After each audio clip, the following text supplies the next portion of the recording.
9 मई साल 1540 को महाराणा प्रताप सिंह सिसोदिया का जन्म राजस्थान के कुंभलगढ़ दुर्ग में हुआ।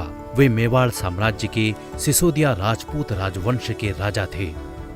प्रताप सिंह राणा उदय सिंह और जयवंता बाई के पुत्र थे।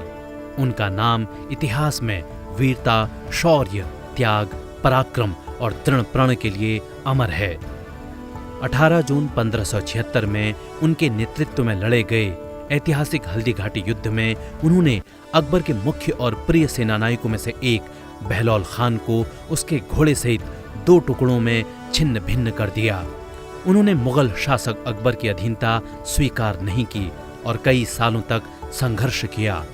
आधे हिंदुस्तान के बदले अपनी मेवाड़ रियासत न छोड़ने वाले महान पराक्रमी प्रताप ऐसे शासक थे जिनका शीश कभी भी किसी के सामने नहीं झुका। उनका शीश झुका तो सिर्फ अपने आराध्य एकलिंग जी के सामने। भारतवर्ष में उनका नाम सर्वश्रेष्ठ स्वतंत्रता सेनानियों में अग्रणी है। महाराणा प्रताप के सबसे प्रिय और प्रसिद्ध नील वर्ण ईरानी मूल के घोड़े का नाम चेतक था। हल्दी घाटी के युद्ध में चेतक ने अपनी अद्वितीय स्वामी भक्ति, बुद्धिमता और वीरता का परिचय दिया। हिंदी के प्रसिद्ध कवि श्याम नारायण पांडे ने चेतक की वीरता नाम से एक सुंदर कविता भी लिखी। रणबीच चौकड़ी भर भर कर चेतक बन गया निराला था, राणा प्रताप के घोड़े से पड़ गया हवा का पाला था। 9 मई साल 1861 को रविंद्रनाथ टैगोर का जन्म कोलकाता में हुआ।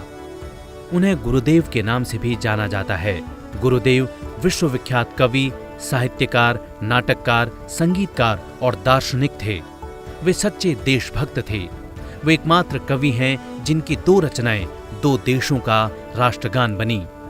भारत का राष्ट्रगान जन गण मन और बांग्लादेश का राष्ट्रीय गान आमार सोनार बांग्ला गुरुदेव की ही रचनाएं हैं। रविंद्र संगीत बांग्ला संस्कृति का अभिन्न अंग है। टैगोर के संगीत को उनके साहित्य से अलग नहीं किया जा सकता। यही वजह है कि उनकी अधिकतर रचनाएं अब गीतों में शामिल हो चुकी हैं। साल 1914 में उन्हें राजा जॉर्ज पंचम ने नाइटहुड की पदवी से सम्मानित किया था। साल 1919 में जलियांवाला बाग हत्याकांड के विरोध में उन्होंने यह उपाधि लौटा दी थी। विश्वविख्यात महाकाव्य गीतांजलि की रचना के लिए उन्हें साल 1913 में साहित्य के लिए नोबेल पुरस्कार से सम्मानित किया गया।